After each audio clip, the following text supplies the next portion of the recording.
Paul, Lyndon, Burtwell, and this is Reasonable Faith's Compelling Reason, a talk show where we interview some of the leading Christian thinkers, teachers, evangelists, and apologists in the world today. Today, I am super excited to have joining us Dr. William Lane Craig. Good afternoon, Dr. Craig. Good afternoon, Paul. Good to be with you. Please, could you introduce yourself and tell us a little bit about yourself? Well, I'm the president and founder of a ministry called Reasonable Faith, which is a web-based ministry. I'm also a professor of philosophy at Talbot School of Theology and at Houston Baptist University. Lovely. And how long have you been in ministry, Dr. Craig? Wow. I guess it would be since I graduated from college in 1971, though there in there as well. I was a full-time student till I was about 32 years of age, perpetual student, as they say. But off and on, ever since 71, we've been in ministry. Lovely. And you're a professional philosopher. And so I want to kind of delve straight into the deep questions, the big questions of life. And so what conclusions have you come to through all of your years of study regarding the question, what is the meaning of life? I'm firmly convinced, Paul, that the meaning of life is to be found in relation to God. God is the ultimate reality and the locus and paradigm of moral goodness and love. And I think that the fulfillment of human existence in terms of our meaning, our purpose, and our value is to be found in relationship with this being. Okay, so there are many people in the UK today. The UK is a very secular society now, and they would say, you know, there's no good reason to believe that God exists, especially when we look at how evil society, how much evil there is in society, and how society has become. So as a professional philosopher, and you're also a scientist, is that correct? No, I'm not a scientist, though I have a layman's interest in science. As a philosopher, I want to have a synoptic worldview that understands and integrates knowledge across the various disciplines at the university, including what we have to learn from the natural sciences. Okay, so would you say then within philosophy and within the natural sciences that there are good reasons to think that a God does indeed exist? This is how I would put it, Paul. I think that there are good arguments for on premises that enjoy both philosophical and scientific evidence. So I would say that the scientific evidence goes to support a premise in an argument leading to a conclusion that has theological significance, such as God exists. Okay, so what arguments could you put forward to show our UK viewers that God could potentially exist?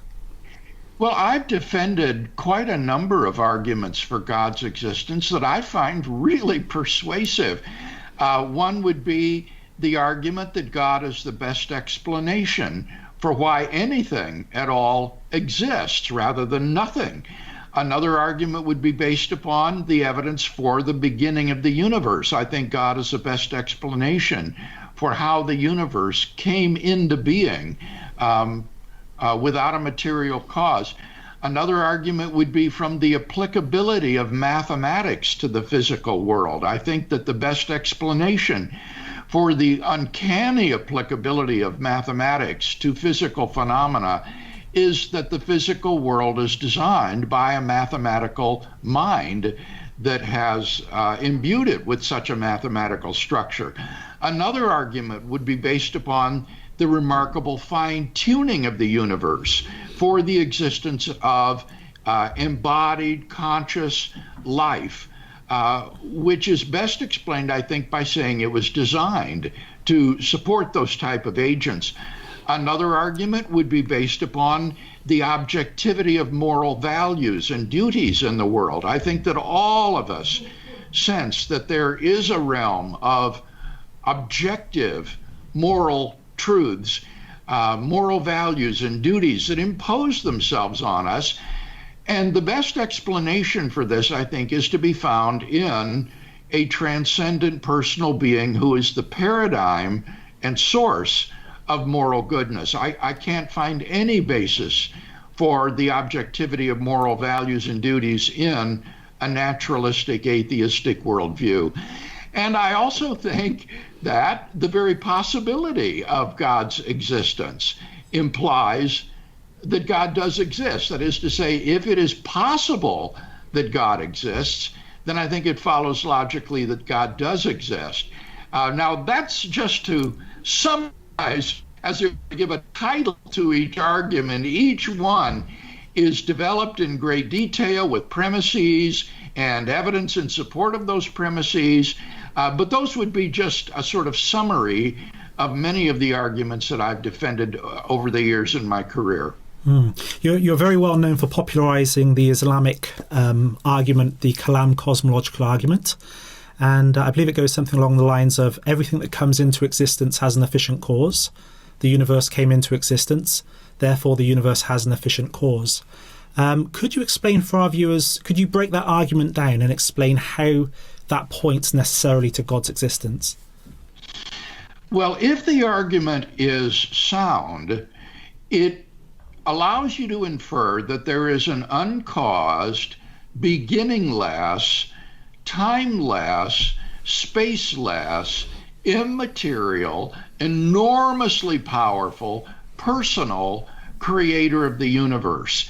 And in my published work, I go through each one of those properties to show how it follows from the argument. And I think that that's the core concept of what theists mean by God. I can't imagine any atheist believing that there exists a being such as I just described. It's clearly the core concept of a divinity or a deity. And so I do think that the argument is tremendously supportive of God's existence if the two premises are true. Is it true that whatever comes into being has a cause? Is it true that the universe began to exist? And I give multiple lines of evidence in support of both of those premises. I think both of them are very plausibly true, and that therefore it is very plausible that in fact such a creator exists. Okay, so an atheist could turn around and say, well, how do you know that the universe hasn't always existed, that it's an eternal universe rather than an eternal God? What could you answer back with to that Well, that objection? is the key premise, isn't it? That's the controversial premise in the argument, that the universe began to exist.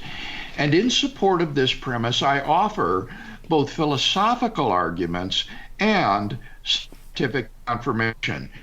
Philosophically, I argued that the existence of an actually infinite number of things leads to absurdity and is therefore metaphysically impossible. If that's right, then the number of past events in the history of the universe cannot be actually infinite. It must be finite, and that therefore the series of past events began to exist, which is that the universe began to exist. The second argument would be the impossibility of forming an actually infinite collection of things by adding one member at a time. Even if an actually infinite number of things could exist, you could never form such a collection by successive addition, because it belongs to the very nature of the infinite that it cannot be formed sequentially. It would have to be given all at once. But the series of past events has been formed sequentially, one event occurring on the heels of another. So it would follow that the series of past events cannot be actually infinite, which is to say the universe began to exist. Now, those purely philosophical arguments have received dramatic confirmation scientifically during the 20th century from two lines of evidence which are independent of each other. The first would be the evidence from the expansion of the universe. The evidence indicates that our universe is in a state of cosmic expansion. And if you trace that expansion back in time, you come to an absolute beginning of the universe about 14 billion years ago, before which literally nothing existed. No matter, no energy, no physical space, no physical time. It is the beginning of the universe. The second empirical confirmation comes from the thermodynamic properties of the universe. The second law of thermodynamics tells us that physical processes eventually run down toward a state of equilibrium. So that if the universe has existed for infinite time, the universe should already be in a cold, dark, dilute, and lifeless state. The fact that it is not indicates that at some point in the finite past, the universe came into existence with a certain amount of energy in it, and that energy has been in a state of being used up in accordance with the second law ever since that creation event. So those two lines of scientific evidence give rather dramatic empirical confirmation of the second premise of the philosophical arguments that the universe is not past eternal, but in fact began to exist. And so an atheist might object there and ask, well, if something is required to bring the universe into being, it began to exist, what caused God to begin to exist? How would you respond to that?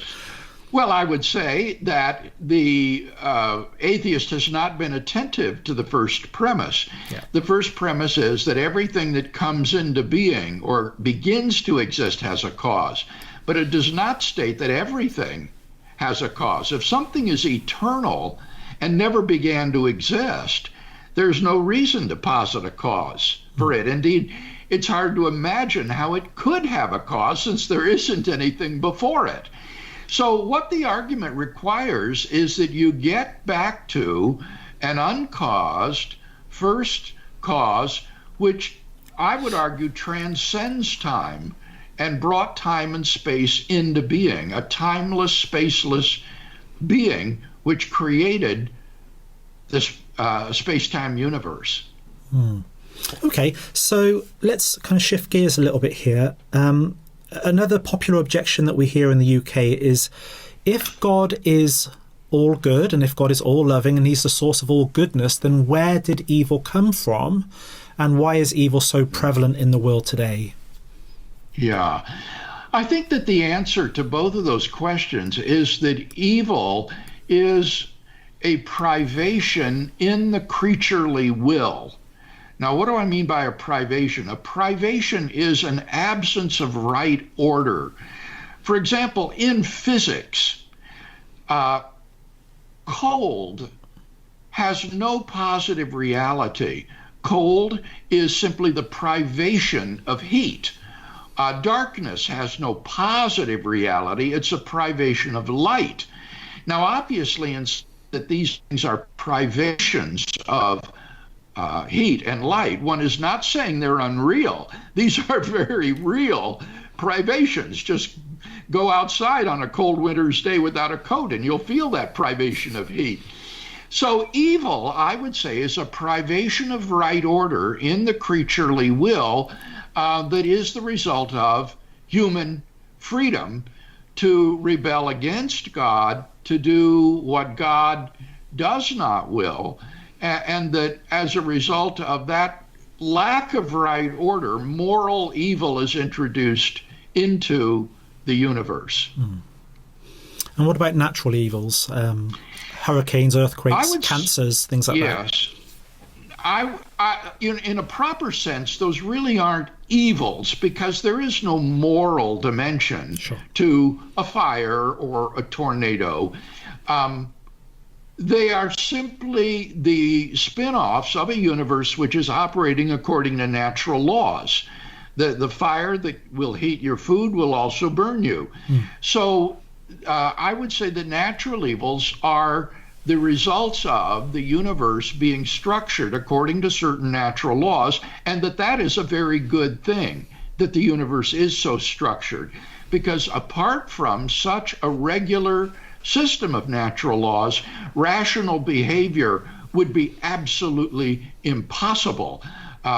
If anything could happen, and there were no natural laws, then everything would be utterly unpredictable. It would be an Alice in Wonderland sort of world in which rational and moral decision-making would not be possible.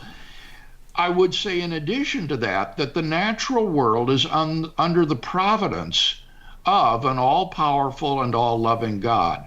And so I personally think that no natural evil occurs in the world that is not at least permitted by God with a view toward attaining greater goods, so that God has morally sufficient reasons for allowing the innocent suffering that occurs because we run afoul of these natural laws that permit accidents and tragedies and things of that sort.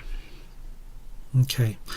So for any kind of society to function, it needs to kind of ground itself and to flourish. It needs to ground itself in objective morality and objective truth.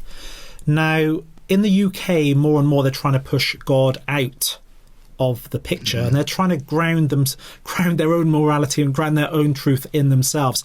Now, why is this potentially a disastrous move? I think that it's potentially disastrous because it will probably be unsuccessful. You see, many atheist thinkers themselves recognize that in the absence of a transcendent anchor point and plumb line for moral values and duties, everything becomes relative. Moral values are just the spin-offs of the blind evolutionary process, or values ingrained to us by societal and parental conditioning. But if you were to rewind the film of human evolution and start over again, a very different sort of creature might well have evolved with a very different set of moral values. And who are we to say that our values are right and theirs are wrong? On naturalism, whatever is right. There isn't any basis for the objectivity of moral values and duties in an atheistic scenario. And many philosophers, such as Nietzsche, Russell, Sartre, and others, have recognized this, as well as popularizers like Richard Dawkins, who says there is no good, there is no evil, there's only blind, pitiless indifference. We're machines for propagating DNA, and there is no deeper meaning to our existence. So to kind of contextualize this, basically, if God does not exist, there is no objective morality, and therefore what Adolf Hitler did with his terrible crimes against humanity, that might be unpopular or unfashionable, but it's not morally wrong. Would you say that's correct? That is the conclusion, Paul. At best, you can say that he was acting unfashionably, but you can't say that what he did was literally morally wrong. And if somebody like him were to rise up again and we have a society that's rejected God, where then do we get the morality from to say that second uprising of a person like Hitler, that we're to oppose that? Where would that come from without God? Well, that's the real difficulty on naturalism. It's just extraordinarily difficult to find any sort of objective foundation for the values and the duties that we want to affirm. The best the atheist can do is to say that there is a kind of herd morality that has evolved among Homo sapiens because it's useful in the perpetuation of our species. But if someone chooses to flout the herd morality, he's not really doing anything wrong. He's just acting unfashionably. Okay. Change gear again, if that's okay. I recently did an interview with Dr. Hugh Ross, and we spoke a little bit about God and time. And the idea that I got from Dr. Ross was that God potentially has his own dimensions of time. And I seem to get from you that you think that time is solely created by God, that it didn't exist causally prior to the universe. If, this is difficult to put into words, if God existed prior to time, how could he be relational with himself if there's no time to him to have a relationship? Or does God have his own unique time that's not linear forwardly speaking, but there's multiple dimensions forwards and backwards, sideways in time? I don't know. All right. Well, I'm really sorry to hear that Hugh is still pushing this line, because he has been criticized for this view in my book, Time and Eternity. All right. J.P. Moreland and I sat down with Hugh at Talbot School of Theology and laid out for him the difficulties of this viewpoint of God's extra dimensionality. And in that interview with us, he said candidly that he's just using these expressions metaphorically to appeal to physical scientists. But in fact, what he really means in a literal philosophical sense is that God is timeless, that God transcends time. And I think it's better to be straightforward with people and to tell them what you actually think. And my view would be that God existing alone without the universe, not temporally prior to creation, because time begins at the moment of creation, but God without creation, I would say that God is simply timeless. That is to say, unchanging. There is no before and after, no earlier and later in his existence. And I think the concept of the Trinity can really help us to make sense of the timelessness of God. Because what the Trinity tells us is that God is not an isolated individual existing in a lonely, solitary state. Rather, God is a trinity of three persons with a full interpenetration or sharing of love, knowledge, and will. And that is a changeless interpenetration of these three persons with each other in terms of that fellowship of love, knowledge, and will that does not require time. Just as we sometimes speak of two lovers who just sit staring into each other's eyes as lost in that timeless moment, I think God literally is in such a timeless state of fellowship among the Trinitarian persons that involves no change or transition, no earlier or later, before and after, but is a timeless, full sharing or interpenetration of knowledge, love, and will among the three persons of the Trinity. A very rich concept. And the marvel of creation is that God would condescend to create a world of finite persons and invite these persons into that inter-Trinitarian fellowship as adopted sons and daughters of God. Right. Now, we've all seen the movies where they find a magical watch and they tap the watch and time stops apart from the person holding the watch. Yeah. And when time stops, when there is no time, everybody's frozen. Wouldn't God be frozen without time? Well, frozen implies that something is unable to move. And timelessness doesn't imply inability to change. It just implies changelessness. There's a difference between being changeless and unable to change. And I would say that God certainly has the ability to change if he wants to. He has freedom of the will. He can create a world of finite persons to whom he would be related, and he could change in relation to those persons. But existing alone, without the created universe, without time and space, there just isn't any need or room for God's being changing, because you see, each person of the Trinity is already omniscient.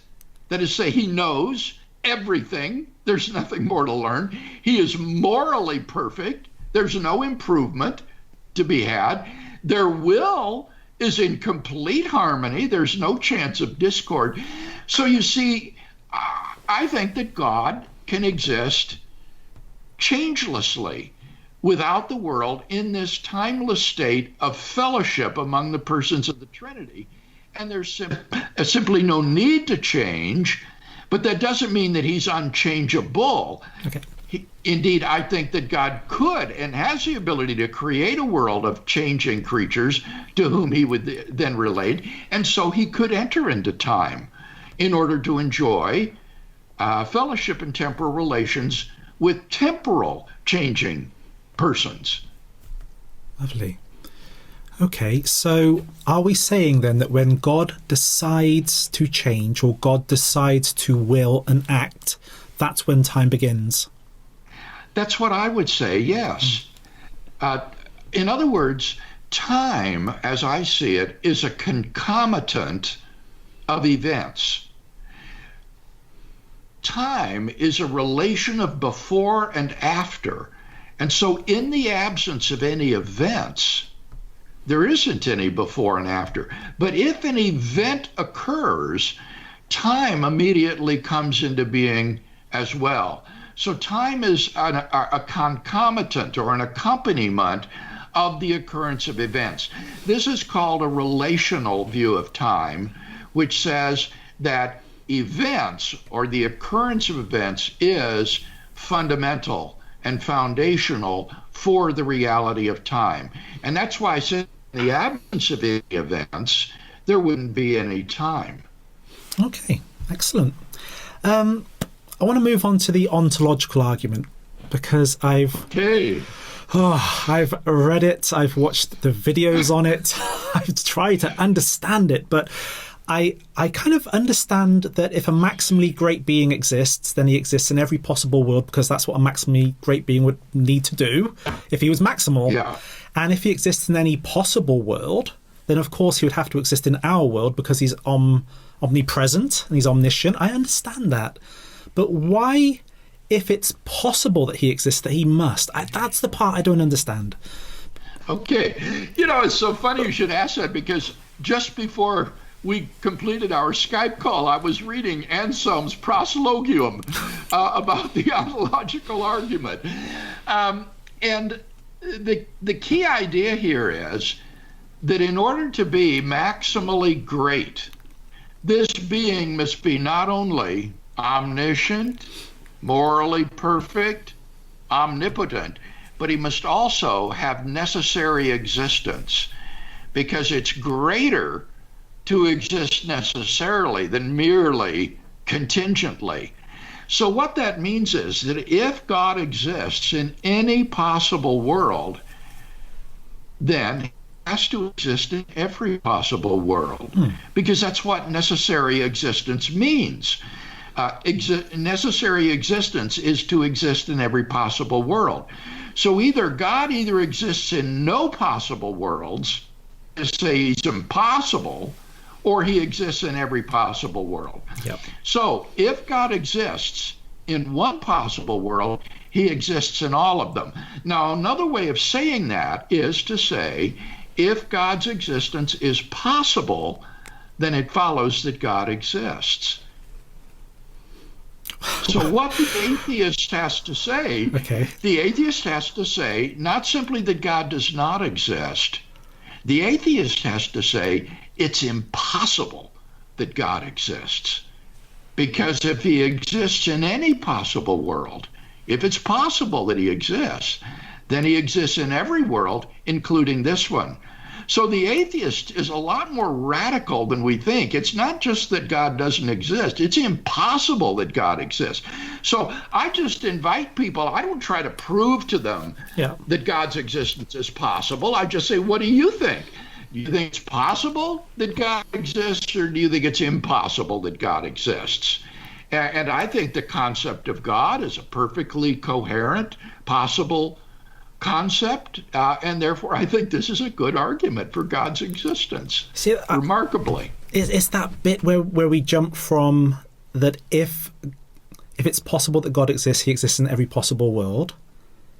Well, I can understand that, but we don't need to make that jump. Okay.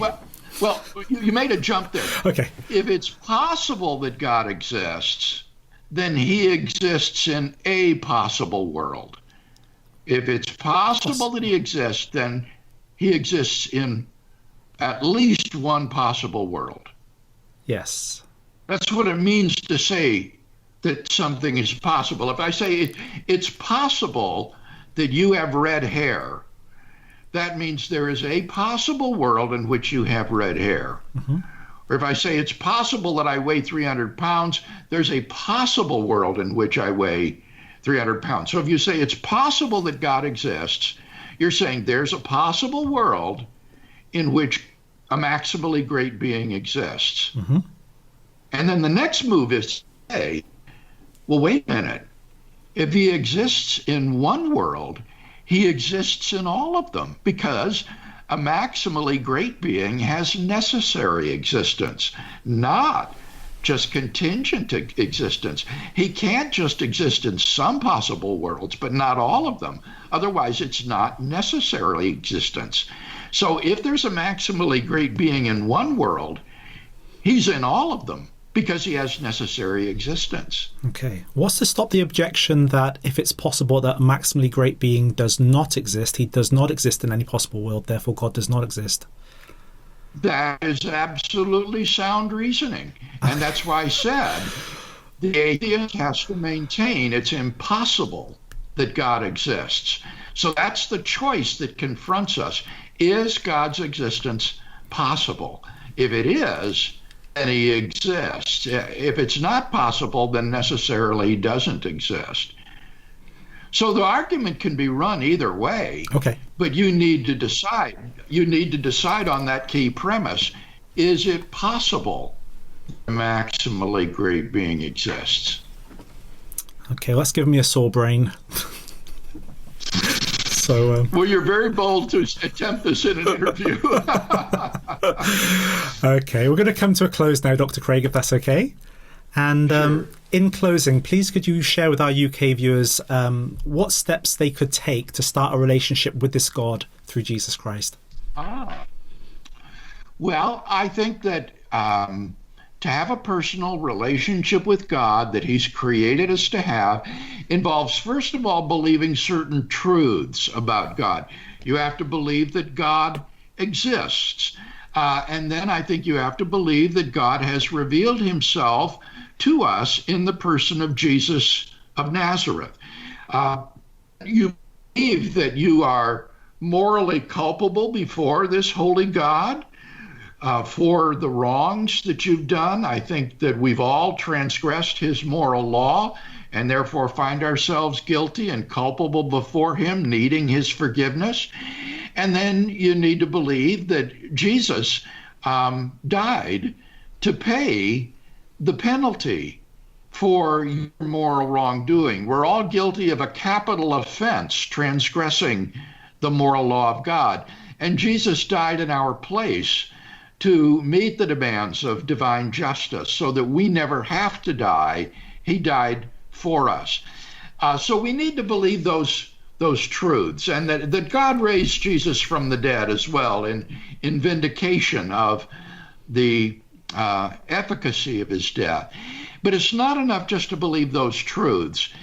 In addition to that, you have to make a personal commitment of your life to Christ as your Savior and Lord. And that's a matter of a decision of the heart and of the will, not just of the intellect. It's to say, I believe that you've done all this for me, and now I want to own you as my Savior and my Lord. I'm going to trust you to forgive my sins, to cleanse me, and to make me into the kind of person you want to be. You want me to be. I'm going to commit my life to you as your disciple. And so the decision to become a Christian is, in a sense, a decision of self-abandonment, of getting off the throne of your life and putting Jesus Christ on the throne of your life instead, and committing yourself to him as your Savior and Lord, and then trusting him to transform and change your life to be the kind of person God wants you to be. And I want to say to our viewers that if you've never made that decision, I would implore you to think seriously about it and to make such a decision. I made that decision over 50 years ago, and I have never regretted it. It has been a marvelous, marvelous adventure of walking day by day with him over these 50 years. And it's been a decision that I've never looked back on. And so if you'll make that decision, I believe it will change your life, and it will do so in such a positive way that you will never regret it. Wow. Absolutely. Well, thank you so much for your time today, Dr. Craig. It's been an absolutely wonderful discussion. I really, really enjoyed it. If our UK viewers wanted to get hold of your resources, your books, your materials, where's the best place to kind of catch up with you? We have a website called reasonablefaith.org, reasonablefaith.org. And everything on the website is free of charge. You can download articles, animated videos. There's a question of the week that I add every Monday. There's an open forum. There are just endless resources available at reasonablefaith.org to encourage you in your search for God or in your walk with God. Well, thank you so much. Once again, it's been thoroughly enjoyable, and thank you so much for taking the time to spend with us and with our UK viewers today. So thank you, Dr. Craig. I've enjoyed it too, Paul. All the best. Thank you.